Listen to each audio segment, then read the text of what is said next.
Hello, English 9 student, and welcome back to our story, Romeo and Juliet. Today, we're going to be reading Act 1, Scene 2, and Scene 3, okay?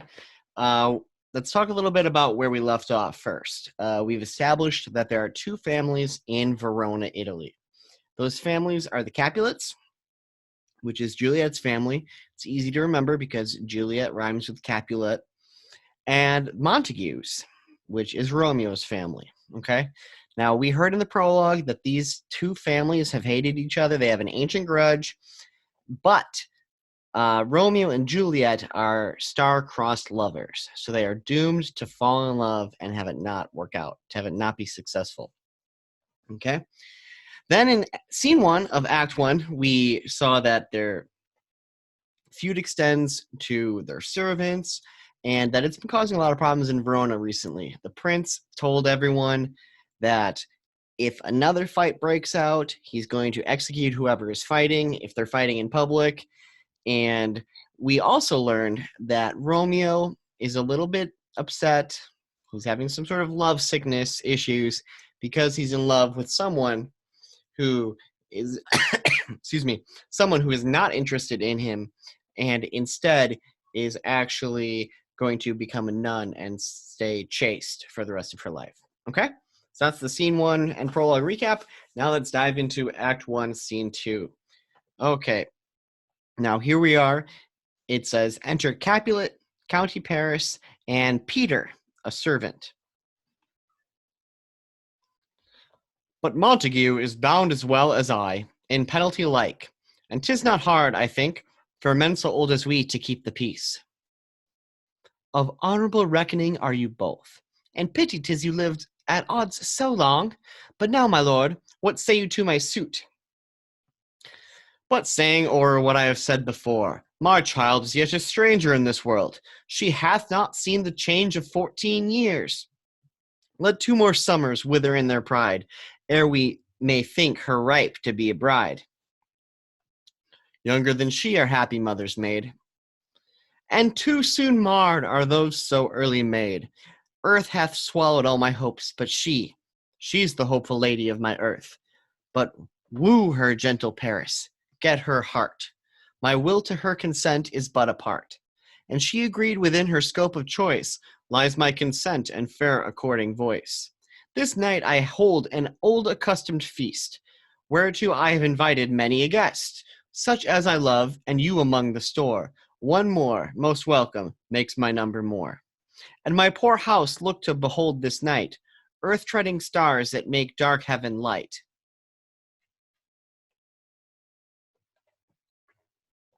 Such comfort as do lusty young men feel, when well-apparelled April on the heel of limping winter treads. Even such delight among fresh fennel buds shall you this night inherit at my house. Here all see, and like her most, whose merit most shall be, which on more view of many, mine being one, may stand in number, though in reckoning none. Come, go with me. To Peter, giving him a paper. Go, sirrah, trudge about through fair Verona. Find those persons out whose names are written there, and to them say, my house, and welcome on their pleasure stay. Exit, Capulet, and Paris. Find them out whose names are written here? It is written that the shoemaker should meddle with his yard, and the tailor with his last, the fisher with his pencil, and the painter with his nets. But I am sent to find those persons whose names are here writ, and can never find what names the writing person hath here writ. I must to the learned, in good time. Enter Benvolio and Romeo. Tut, man, one fire burns out another's burning. One pain is lessened by another's anguish. Turn giddy and be helped by backward turning. One desperate grief cures with another's languish. Take thou some new infection to thy eye, and the rank poison of the old will die. Your plantain leaf is excellent for that. For what, I pray thee? For your broken shin. Why, Romeo, art thou mad? Not mad, but bound more than a madman is. Shut up in prison, kept without my food, whipped and tormented, and good even, good fellow. God, I good end. I pray, sir, can you read? I, mine own fortune is my misery. Perhaps you have learned it without book, but I pray, can you read anything you see? I, if I know the letters in the language. Ye say honestly, rest you merry. Stay, stay, fellow, I can read. He reads the letter. Signor Martino and his wife and daughters, County Anselmi and his beauteous sisters, the lady widow of Vitruvio, Signor Placentio and his lovely nieces, Mercutio and his brother Valentine, mine, Uncle Capulet, his wife and daughters, my fair Rosaline and Livia.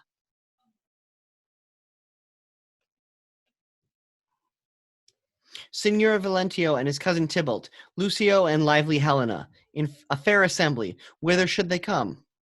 Up. Whither? To supper? To our house. Whose house? My master's. Indeed, I should have asked thee that before. Now I'll tell you without asking, my master is the great rich Capulet, and if you be not of the house of Montagues, I pray, come and crush a cup of wine. Rest you merry. Exit Peter. At this same ancient feast of Capulets sups the fair Rosaline, whom thou so loves, with all the admired beauties of Verona. Go thither, and with unattainted eye compare her face with some that I shall show, and I will make thee think thy swan a crow. When the devout religion of mine eye maintains such falsehood, then turn tears to fires, and these, who often drowned, could never die. Transparent heretics, be burnt for liars. One fairer than my love, the all-seeing sun never saw her match since first the world begun. Tut, you saw her fair, none else being by, herself poised with herself in either eye. But in that crystal scales let there be weighed your lady's love against some other maid, that I will show you shining at the feast, and she shall scant show well that now shows best. I'll go along, no such sight to be shown, but to rejoice in splendor of mine own. All right, guys. There you go. That's Act 1, Scene 2. All right. I think it might be fun if we talked about this a little bit. I kind of just read it right through. Let's go back and I'll give you a quick recap maybe. If this is superfluous and unnecessary, you're going to have to let me know. But until then, I'll just go over it. Okay. So we have County, Paris, Peter, a servant, and Capulet. Okay. So basically what we see here at the beginning is Paris trying to talk to Capulet about his suit. Okay. What say you to my suit? His suit is that he wants to marry Juliet. And Capulet at first is not into the idea. Arranged marriages were very common in this time period. And in fact, as some of you know, they are still common all over the world in different parts, depending on your culture, depending on your family. So this idea of the two men deciding who Juliet would marry is not too surprising when we think about the way things are for a lot of people, especially in this time period. However, Capulet is not in favor of it, and he says, my child is yet a stranger in this world. Bro, she's too young. She has not even seen the change of 14 years. Okay, so Juliet at this time is 13 years old. Okay, 13 years old. That's super young. That is maybe 7th, 8th grade, somewhere in there. To us, we don't get married at 13 anymore. Okay, is it that weird in the time period? No, it's not. You got to remember the life expectancy was a lot shorter back then, and just the way culture was, once you were old enough to have your body go through those changes, if you were a girl, you were old enough to be married, okay? So Capulet here is like, whoa. 13, she's only 13. He doesn't want her to go yet. He's not ready for that. Paris points out, younger than she, our happy mother's maid. Like, excuse me, sir, she is definitely old enough to get married. Okay. Capulet says, there's no rush. Girls who marry so young grow up too soon. I really like this next part, though. What a good dad. He says, woo her, gentle Paris. Get her heart. My will to her consent is but a part. Okay. All right, Paris. If you can get her to like you, okay, then I will consent, and that sounds good to me. You can do it if she likes you. I'll tell you what, I'm going to throw a party, a feast with many guests. It's going to be a big party. I'll throw a shindig, and you can meet Juliet, and you can find out if she likes you. Maybe then you can get hitched, okay? We can see the plot moving here. Going to throw a party. Juliet's going to be there looking for love. Paris is going to be looking for. So then Peter, this poor servant who can't read, gets handed a paper and is told to go invite these people to the party tonight. Okay. So he goes, and who does he run into? Oh, boy. Yep, that's right. Benvolio and Romeo. The servant, who is a Capulet servant, does not know who these two people are. If he knew that they were Montagues, he would not have asked them to help him read the letter. Okay? But he doesn't know that, and he does, and as a result, Romeo and Benvolio find out about the party, and they find out that someone special is going to be there. Rosaline. Okay? Rosaline, we didn't know her name before, but this is the girl who Romeo has been obsessed with. So, why does this matter? Well, because Romeo is going to agree to go to the party. They're going to crash the party. Benvolio, Romeo, and their buddies are going to crash the party. And Romeo agrees to go because Rosaline, whom he so loves, is going to be there. And he's lovesick, so he just wants to see her again. I guess he's going to kind of creep on her from a distance. And, just to see her again would be great. Benvolio, on the other hand, he wants to take Romeo there because he wants to be his wingman. He wants to help Romeo get out of this sad funk he's been in, and he wants to help Romeo find someone new. So I'm going to find someone that if you compare her to Rosaline, you will think thy swan a crow. Basically, in other words, I'm going to find you someone so beautiful, so gorgeous that you forget all about that girl who's not interested in you. So we're going to have a party at the Capulet house. Romeo and his friends are going to crash it. He's going to be looking for someone. Juliet's going to be looking for someone. And we're just going to see what happens. Okay? So that is the end of scene 2. Now let's get into scene 3. All right. This is exciting stuff, you guys. I can't wait to find out what happens next. All right. Scene 3. Now we are back at the Capulet house. We are upstairs in Juliet's room, and we're going to have a conversation in this scene between Lady Capulet, the nurse, and Juliet. We're going to meet Juliet for the first time, and we're going to meet the nurse for the first time. All right. So when we're talking about the nurse in this story, we are not talking about a traditional nurse the way we think of nurses today, someone who works at a doctor's office or a hospital. But instead, this would be someone who helped raise Juliet, okay? The wealthy families in this time period would have been able to hire people to help. So the nurse acted as Juliet's wet nurse and then helped raise her, take care of her, while Lady Capulet and Lord Capulet were off doing lord and lady things. So we'll see that the nurse has a very close relationship with Juliet. Okay, so in this scene, we're going to find out what Juliet thinks about the idea of maybe marrying Paris. All right, let's find out. Enter Lady Capulet and nurse. Nurse, where's my daughter? Call her forth to me.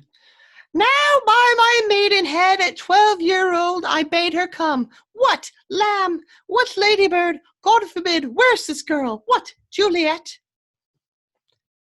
Enter Juliet. How now? Who calls? Your mother! Madame, I am here. What is your will? This is the matter. Nurse, give leave a while. We must talk in secret. Nurse, come back again. I have remembered me. Thou's hear our counsel. Thou knowest my daughter's of a pretty age. Faith, I can tell her age unto an hour. She's not 14. I'll lay 14 of my teeth, and yet to my teen be it spoken, I have but 4. She is not 14. How long is it till Lammastide? A fortnight and odd days.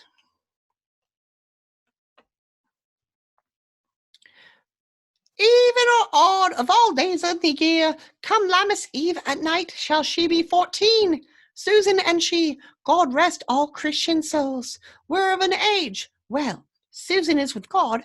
She was too good for me. But, as I said, on Lammas Eve at night shall she be 14. That shall she. Mary, I remember it well. 'Tis since the earthquake now 11 years, and she was weaned, I shall never forget it, of all the days of year upon the day. For I had then laid wormwood to my dug, sitting in the sun of the dove-house wall. My lord and you were then at Mantua. Nay, I do bear a brain, but as I said, when it did taste the wormwood on the nipple of my dug and felt it bitter, pretty fool, to see it tetchy and fall out with the dug. Shake! Quoth the dove-house, 'twas no need, I trow, to bid me trudge, and since that time is 11 years, and since she could stand alone, nay, by the rood, she could have run and waddled all about, for even in the day before she broke her brow. And then my husband, God be with his soul, he was a merry man, took up the child. Yea, quoth he, dost thou fall upon thy face? Thou wilt fall backwards when thou hadst more wit. Wilt thou not, Jewel? And by my holy dame, the pretty wretch left crying and said, Aye, or Ay, to see now how a jest shall come about. Oh, I warrant, and I shall live 1,000 years, I never should forget it. Wilt thou not, Jewel? Quoth he, and pretty fool, it slinted and say, Aye. Enough of this. I pray thee, hold thy peace. Yes, madame. I cannot choose but laugh, and think it should leave crying and say aye. And yet, I warrant, it had upon its brow a bump as big as a young cockerel's stone, a perilous knock, and it cried bitterly. Yea, quoth my husband, fallest upon thy face? Thou wilt fall backward, if thou comest an age. Wilt thou not, Jewel? It stinted and say ay. And stinted thou too, I pray thee, nurse, say I. Peace, I have done. God mark thee to his grace. Thou was the prettiest babe that I e'er nursed, and I might live to see thee married once. I have my wish. Mary? That Mary is the very theme I came to talk of. Tell me, daughter Juliet, how stands your disposition to be married? It is an honor that I dream not of. In honor? Were not I thine only nurse, I would say thou hadst sucked wisdom from thy teat. Well, think of marriage now. Younger than you, here in Verona, ladies of esteem are already made mothers. By my count, I was your mother much upon these years that you are now a maid. Thus, then, in brief, the valiant Paris seeks you for his love. A man, young lady! Lady, such a man as all the world. Why, he's a man of wax.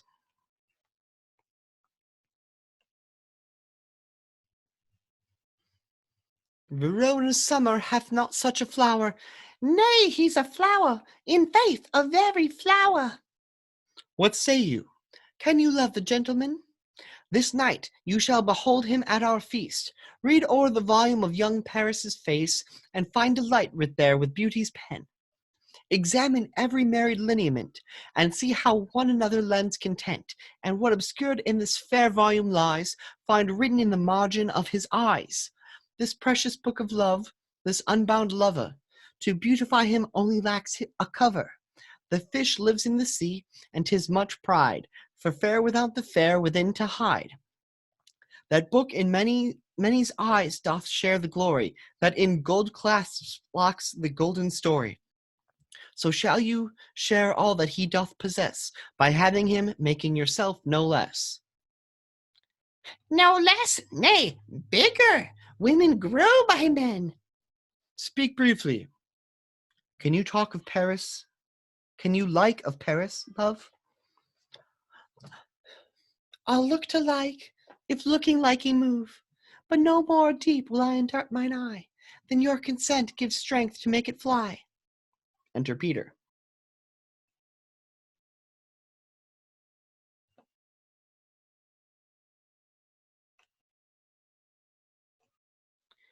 Madame, the guests are come. Supper served up. You called? My young lady asked for. The nurse cursed it in the pantry, and everything in extremity. I must hence to wait. I beseech you, follow straight. We follow thee. Juliet, the county stays. Go, girl, seek happy nights to happy days. Exit.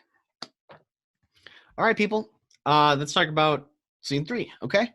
Again, I just read through it. Now let's talk about it a little bit. Okay, so what are some things that I'm noticing here?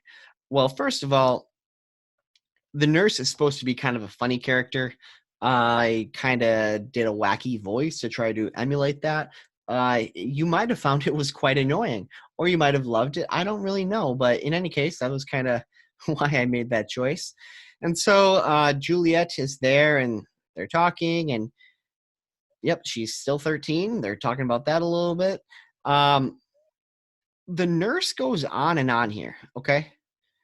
She's talking about Lammas-tide and Lammas Eve. Essentially, she's talking about when Juliet was born. She was born around Lammas-tide, and so, of course, she knows exactly how old Juliet is. Parts of this would be funny, kind of. We see that she rambles on and on. The audience at this time would have followed this and would have followed all of it and gotten all of it. What's important for us to understand is that, okay, she's kind of a comedic character talking. We see that she loves Julia. She talks about how she's the one that she's her favorite of all the people she's helped raise before. And now eventually Lady Capulet kind of cuts her off, says, okay, enough of your babbling. Please be quiet. We have stuff to talk about here. So then we get to it, and we have Lady Capulet talking about marriage, okay? We know that the nurse really wants her to get married. Oh, it's my one wish to see you get married. That's my one wish. That's all I want. Okay, so then Lady Capulet says, well, guess what? The great Paris wants to marry you. So what do you think about this marriage idea? The nurse gets excited. Oh, Paris? Why?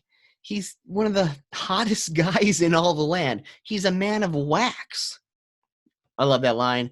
I hope that you are able to take that and use it in your daily vocabulary. Anytime you see someone very attractive or just muscular, basically, he's perfect as though he were sculpted out of wax. So think of a statue with muscles and just perfect.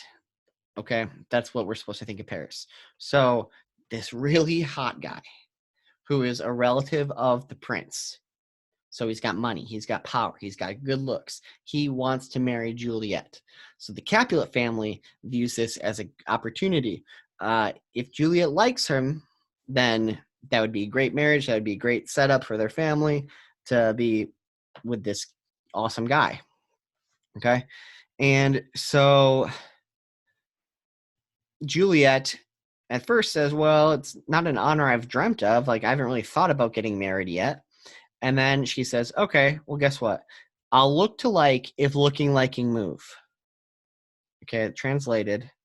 I'll look at him and see if I can like him. She's open to it. Again, everything at this point seems totally reasonable. I think it's a little strange that she's so young just because we're not used to that here. But, I mean, Paris says to the dad, to Lord Capulet, can I marry your daughter? He says, well, only if she likes you. You have to meet her first. That makes sense to me. Then they ask Juliet, hey, do you want to marry Paris? And she says, well, let me meet him first, and I'll see if I like him. I'll check him out, and hopefully it goes well. Makes total sense to me. All right, I'm on board. This party is happening tonight. All right. Juliet's going to be at the party looking for Paris. Paris is going to be at the party looking for Juliet. Romeo's going to be at the party with Benvolio he's going to be looking for Rosaline because he's in love with her and puppy dog sick, love sick. And Benvolio is going to be looking for other girls who he could help Romeo get over this lovesick thing with. Okay? So that's the end of scene 3. And I can't wait till we get to scene 4. Okay? We'll read that next time. All right? Thank you for watching this video, and I hope it was helpful. And please give me any sort of feedback you want. Let me know if I'm going too fast. Let me know if I'm going too slow. Let me know if you don't like my little characters or if you love them. Just give me some feedback so I know what's going on. Okay? All right. Thanks, guys. Have a great day.